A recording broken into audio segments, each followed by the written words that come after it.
Young, baby-faced killers. Those were the words used to describe these teens after they callously gunned down an elderly man right in his driveway. And then, instead of feeling sorry for what they did, they just laughed and made fun of the situation. Later, when they were caught, one of the teens flipped everyone off on TV, and then the other one gave a feigned apology. I can't do much but say sorry. I could prove it by doing good while I'm in prison. This is the case of the evil teens who killed an elderly for money.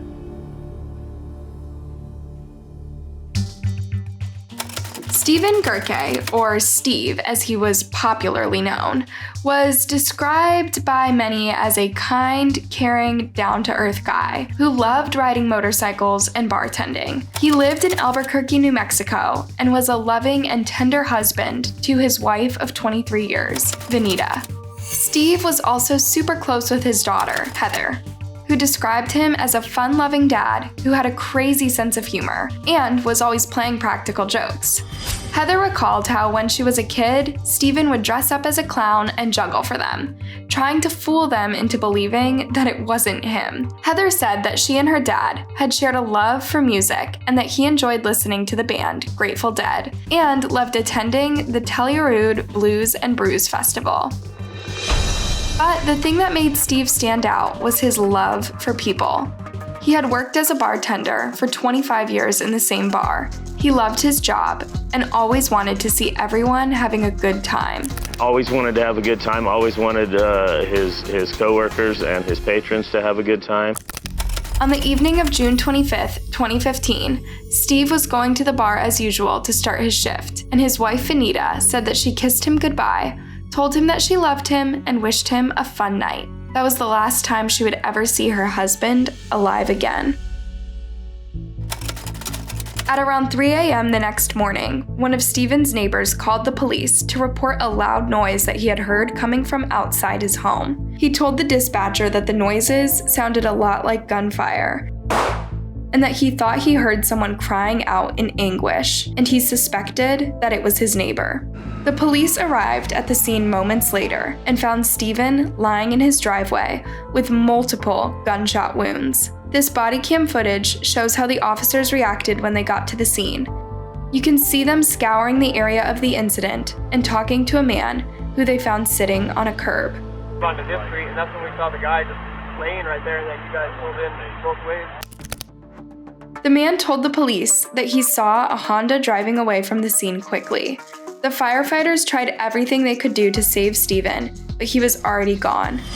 Stephen's sudden death shocked everyone in the community, including his friends and coworkers, who could not believe that something so horrible could happen to someone they knew. It's just unthinkable to a lot of people here. Steve was well liked in the community, and he had no real enemies and was not involved in any criminal activities. So who would want to kill him, and why?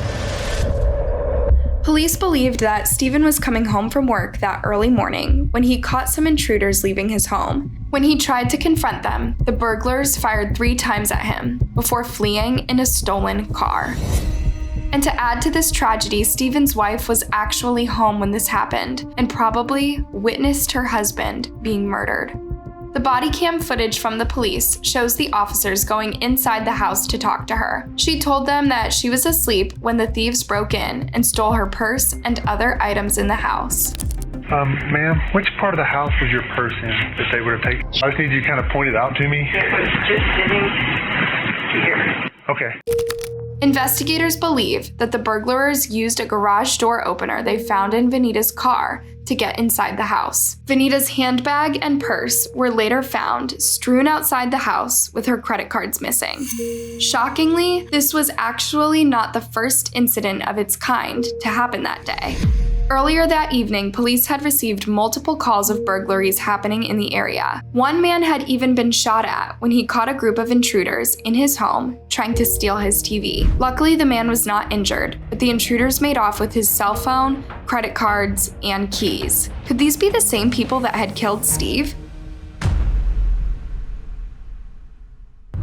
As the police began their investigation, they learned that Venita's credit card had been used at a Walmart and that another credit card that had been stolen earlier that night had been declined at McDonald's. When investigators checked the surveillance footage at Walmart, they were shocked to learn that the suspects were young boys, probably still in high school. The footage was shown to a security officer at Highland High School, and he immediately recognized one of the boys as 16-year-old Christopher Rodriguez.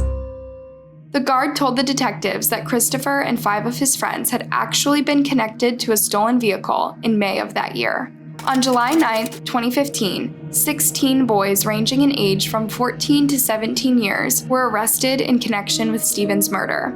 The boys were Ryan Archbecue, 17, Christopher Rodriguez, 16, Jeremiah King, 16, Andrew Hubler, 15, and 2 14-year-olds, Enrique Palomino and Matthew Baldonado, whose images were not released because of their age. Don't let their young faces fool you. Albuquerque police say these teens are murderers. They executed my father in a horrific way.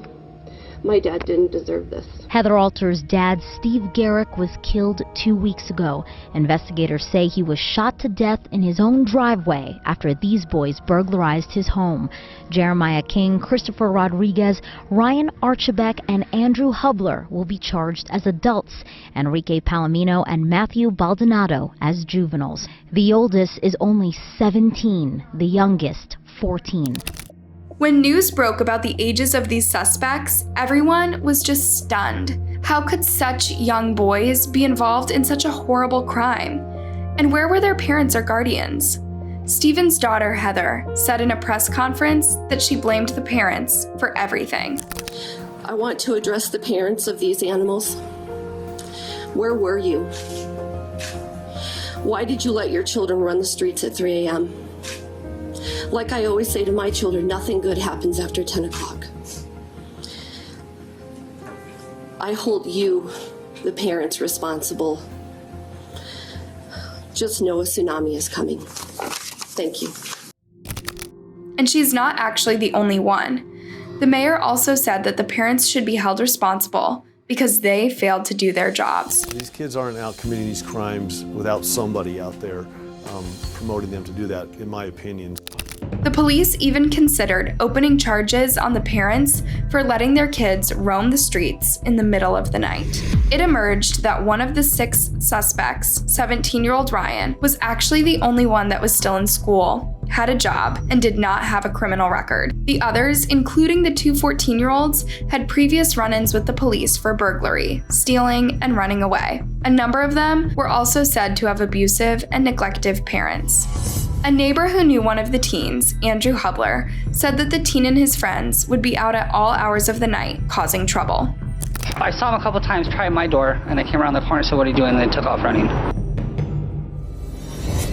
After they were arrested, one of the 14-year-olds, Enrique Palomino, confessed everything, telling the police that Stephen's death was a result of mobbing. This is where a bunch of teens would come together to break into cars and homes at the same time. This is something we haven't seen. This was very new to Albuquerque. The teen said that Jeremiah King was the only one armed with a gun that night, and that he had fired the shots at another man who caught them earlier in his home trying to steal. After killing Stephen in cold blood, Enrique told the police that Jeremiah laughed and joked about it as the group went on to break into more homes. Despite Stephen's family asking that all 6 boys being charged as adults, Enrique, Matthew, Ryan, and Andrew were charged as juveniles after the court decided that they could be rehabilitated. They pleaded guilty to lesser charges of aggravated burglary, credit card theft, and conspiracy, and were sentenced to probation. But as for the 2 16-year-olds, Christopher and Jeremiah, it was determined that they were the masterminds behind the crime, with Jeremiah as the ringleader and Christopher his second in command. Jeremiah took a plea deal and admitted to pulling the trigger on Stephen in exchange for a shorter sentence of 25 years in prison instead of 30. During the sentencing hearing, Stephen's distraught family addressed Jeremiah in the impact statements, telling him about the pain that his actions had caused them. You have no idea how much, Jeremiah, you took from so many people. You took a life. It doesn't get any worse than that. Jeremiah's mother, who was also given a chance to speak, defended her son, saying that he was a good kid, who made a mistake.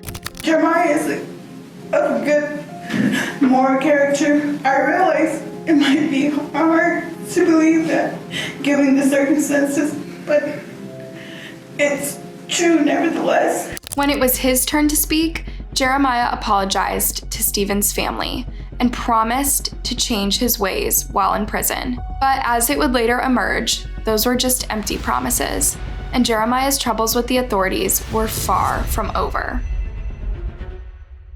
I can't do much but say sorry. I could prove it by doing good while I'm in prison. More than 2 years later, we figured we'd see if he made good on that promise. What we found was hundreds of pages of disciplinary records from the New Mexico Department of Corrections. An investigation last November links him to an assault on an inmate at the state prison in Hobbs. And records show King got caught twice with homemade alcohol, or hooch. That, plus regularly skipping out on his GED class, totals to more than a dozen infractions that have cost him phone and visitation privileges. Jeremiah's friend Christopher, who is serving 14 years in the state prison for his role in the crime, is not doing any better. After his sentencing, a judge had described the teen's behavior as wanting, telling him to choose what he wanted to do with his life. What you have to do is decide what kind of life do you want to live. Do you want to live a life of crime? Do you want to live a life where basically your family always sees you in jail?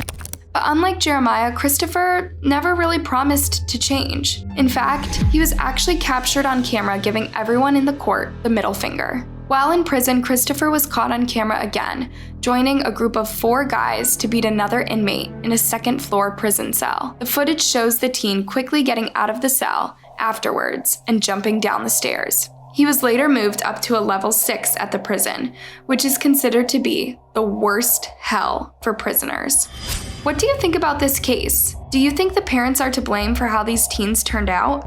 Let me know your thoughts down in the comment section, and if you enjoyed watching this video, be sure to give it a thumbs up and subscribe for more.